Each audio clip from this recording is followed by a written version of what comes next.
Chapter 1. First Contact Without a Word. The human research vessel Odyssey had been orbiting the gas giant Lyria 9 for 3 months, studying its turbulent atmosphere.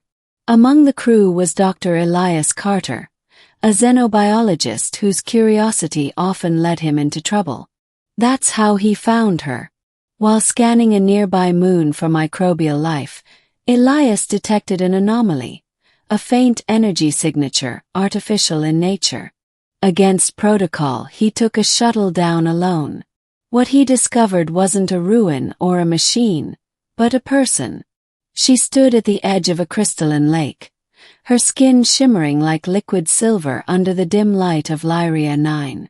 Tall and slender, her large luminous eyes, deep violet with slit pupils, locked onto him in terror. Before he could speak, she vanished. Not physically. One moment she was there, the next she wasn't. Elias blinked, scanning the area with his wrist scanner. The readings were impossible. She hadn't run. She had phased out of visibility. "I'm not going to hurt you," he said softly, kneeling to appear less threatening. Silence. Then, a whisper in his mind. Not words. Feeling. Cold. Loneliness. Fear. She was telepathic. Chapter 2. The girl who couldn't be touched. Her name was Vera. At least that was the closest Elias could pronounce it. Over days he returned to the moon, leaving small gifts. A smooth stone, a ration bar, which she sniffed but didn't eat, a holopic of earth. Each time, she watched from a distance, unseen but present. On the 5th visit, she finally materialized before him. Up close, her skin wasn't just silver. It was reactive, shifting hues with her emotions. Blue for curiosity. Red for fear. Elias held out his hand, palm up. Vera flinched. "You don't like touch," he thought, pushing the question toward her. A flood of images slammed into his mind. A sterile white facility. Figures in dark robes. Vera restrained as they ran tests. A warning. Your touch harms others.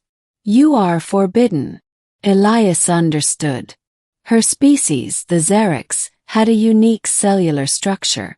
Their bodies naturally phased in and out of dimensional planes. Physical contact for them was dangerous. Uncontrolled, it could merge flesh, cause agony, even death. Vera had spent her entire life alone. Chapter 3. The first brush of fingers. Against orders, Elias brought Vera aboard the Odyssey, hiding her in an unused lab. He studied her biology, fascinated. The Xerix weren't just telepathic. They absorbed emotions, experiences through proximity. Vera, though terrified, was starved for connection. She watched the crew through walls, peering at their laughter, their casual touches. Once, she saw engineer Ria hug her partner goodnight, and wept silver tears. Elias worked tirelessly, designing a dampener glove to stabilize her phasing. He could control the energy discharge, maybe. One night he tested it. "Ready?" he asked mentally. Vera hesitated, then nodded. Elias slipped on the glove and slowly extended a finger toward hers. The moment they touched, jolt. Colors exploded behind his eyes. Memories not his own. Vera's first sight of stars, her loneliness, her quiet wonder at him. And then, her fingers curled around his. Solid. Warm. Vera gasped. For the first time in her life, she felt someone. Chapter 4. The facility's revenge. They weren't alone. The dark-robed figures from Vera's memories, her captors, tracked her signal to the Odyssey. They were the Vexis, a rogue faction who'd experimented on Xerix for decades. The ship's alarms blared as the Vexis boarded, armed with neural disruptors. "They want me back," Vera panicked, phasing in and out. "I can't, I won't." Elias gripped her shoulders, gloved hands now, always gloved. Then we fight. Using her phasing, Vera slipped through walls, sabotaging the Vexis systems. Elias led the crew in a counterattack. But the Vexis had one weapon they hadn't anticipated. Touch suppressor. A blast hit Vera mid-phase. She screamed, collapsing as her body solidified. Permanently. No more phasing. No more hiding. The Vexis leader sneered. Now you're just a broken thing. Chapter 5. The human who changed everything. Elias wasn't a soldier. But in that moment he raged. He tackled the Vexis leader, knocking the suppressor away. The crew overwhelmed the rest. In the aftermath, Vera lay trembling. I'm stuck like this. Elias removed his glove. No, he whispered. You're free like this. And then, skin to skin, he took her hand. No device. No dampener. Just them. Vera braced for pain, but none came. Her cells, no longer phasing, harmonized with his. She felt him, his warmth, his heartbeat, his certainty that she was not a mistake. Tears spilled as she clutched him. You gave me this. Elias smiled.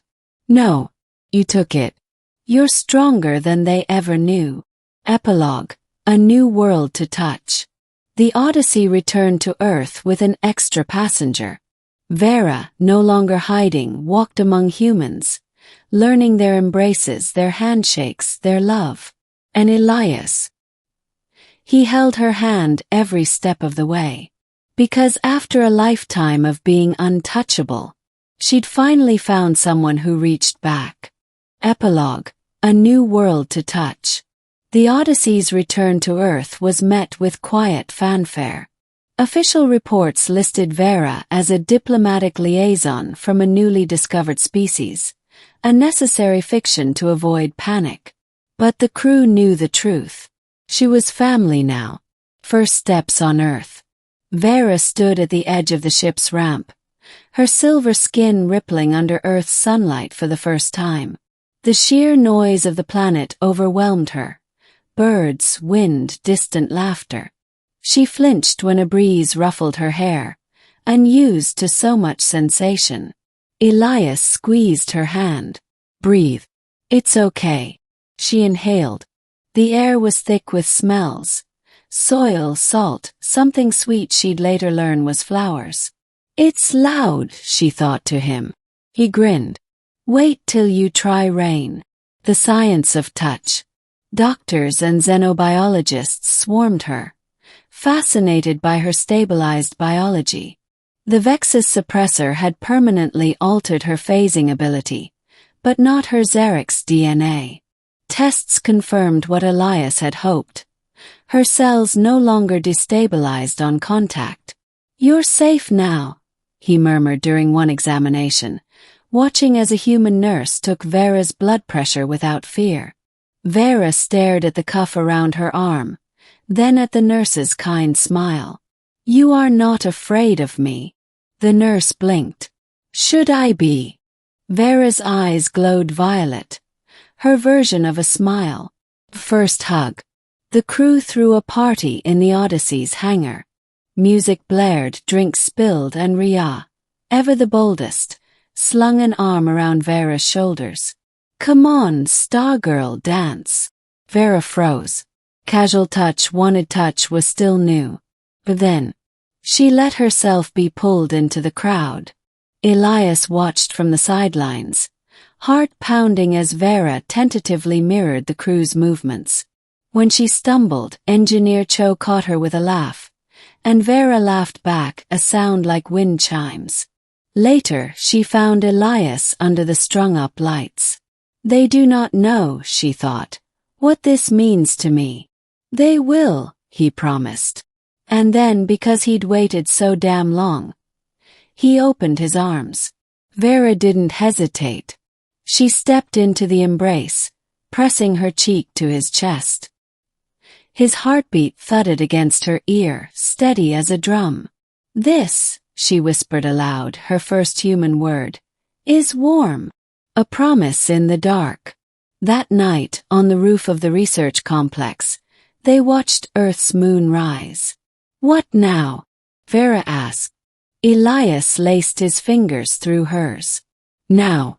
Whatever you want. Cities, forests, oceans. You've got a whole world to touch. She leaned into him. I want this. For a while.